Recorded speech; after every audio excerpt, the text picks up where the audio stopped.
網友好，呢條片就係叫冷腳之選，就介紹今晚3月25號頭場5班2200米嘅1號馬富喜來。咁點解揀呢隻馬呢？因為我今朝起咗身就睇個場地讀數啦，嚇2.71。咁再望下啲頭場啲飛數點樣，有咩變遷啊，成嗰啲嘢。咁我介紹嗰隻幸運童啊，變咗熱門30幾蚊就冇肉食啦，大家都睇到啦嚇。咁又順序睇1號馬先啦。咁望咗1號馬，咦，隻馬冇狀態嘅喎，即係近排狀態唔好喎，未操起喎成咁，但係都有10幾倍咁奇怪嘅。咁就跟住 check 呢隻馬啦，喺其他嘅彩池咧就發覺係有啲飛係幾奇怪，咁變咗咧就重新再 check 呢隻馬，咁 check 到呢隻馬咧就彈咗一課草閘咧，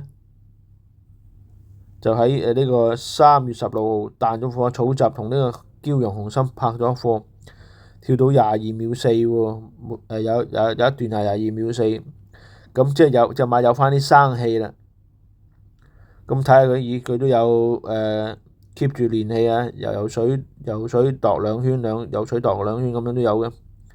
咁再 check 翻呢隻馬嘅賽績記錄啦，就發覺呢隻馬就喺上年嘅5月28號710場子咧就跑過快谷2200米賽事咧，就跑到2分15秒85，咁都係2分16秒內，咁都幾好喎，好嘅時間嚟喎。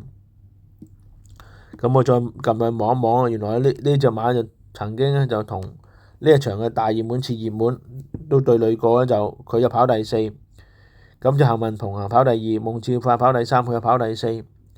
咁當時大家個磅位咧咩磅就一個123、128、129，差唔多爭幾磅嘅。今次亦都係爭幾磅啊！大家檔位都係相若啦嚇。嗰次佢呢3隻馬都係7、4、5檔，今次係3、4、5檔，咁變咗。亦都睇佢啲呢個1號馬啲飛數咧，喺某啲彩字有少少奇怪，咁變咗就發覺呢隻馬咧就有機會入冷腳。咁大家亦都可以買小注，即係少量嘅位置飛啦，因為佢而家個賠率咧，佢立一個位置跑第3，有40幾蚊都好過幸運同行嘅 win 添係嘛？咁如果用其他彩池去捉住富喜來，譬如位置 Q 用富喜來射翻去4號、7號都有肉食啦，咁好過用幸運同行做膽啦，係嘛？即係如果用熱門膽，梗係拖冷腳啦嚇，咁變咗要拖翻富喜來啦。要富喜來就冷腳，你咪抽翻啲熱嘅咯。咁如果有其他冷門，大家要拖多票，咁變咗撞到兩隻都冷就變咗好分啦。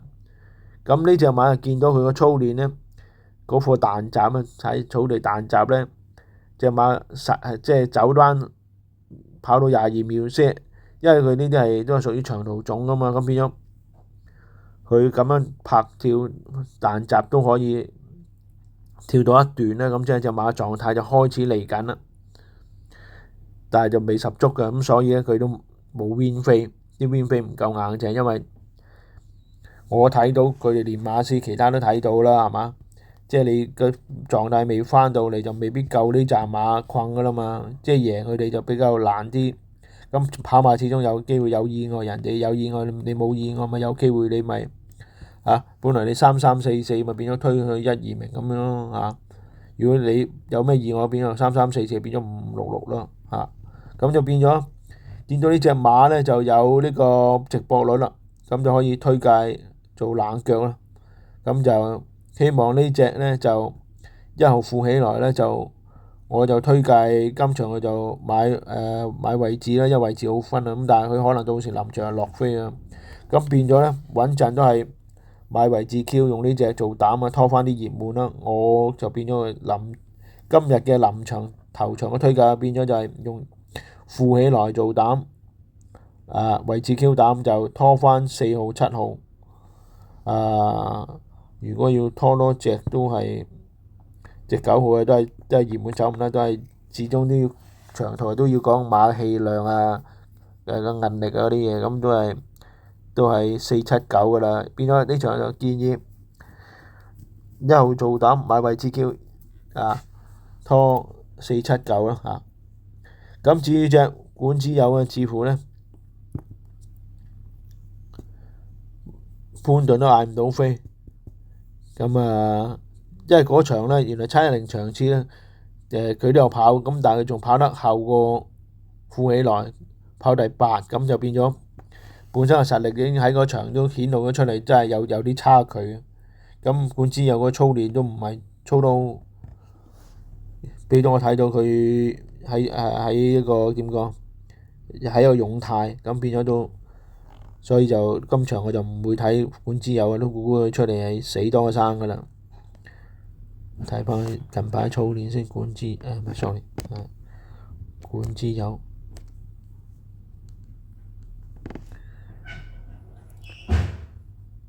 大家睇到佢試咗課1700米谷閘，都係直路開邊進展不大。咁啊，揾個輕磅騎師黃寶利士都就走得唔近啊，更加冇睇啦嚇。變咗隻馬都有做功夫，咁但係呢，就似乎未去到嗰個戰鬥水準啊，所以就潘頓騎都唔揀啦。嗱，大家睇翻710場次啊，佢係跑第8嘅，咁啊幸運同行第2，夢照發第3，富喜係第4，咁呢，佢哋個距離呢，輸嘅距離都管之友跑第幾啊？跑第8係啦。咁同2、3、4名之間仲要爭4、5，有成3、4個馬位喎，咁就變咗佢跑到2分16秒7啊。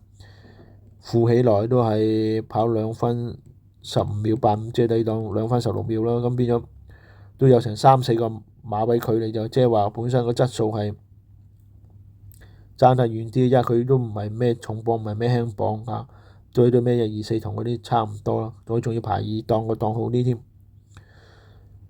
咁變咗呢場呢個管之友呢，我都覺得就可以唔使睇。咁就係呢場係1479啦嚇，即係頭場係1479啦。呢幾隻跑㗎啦。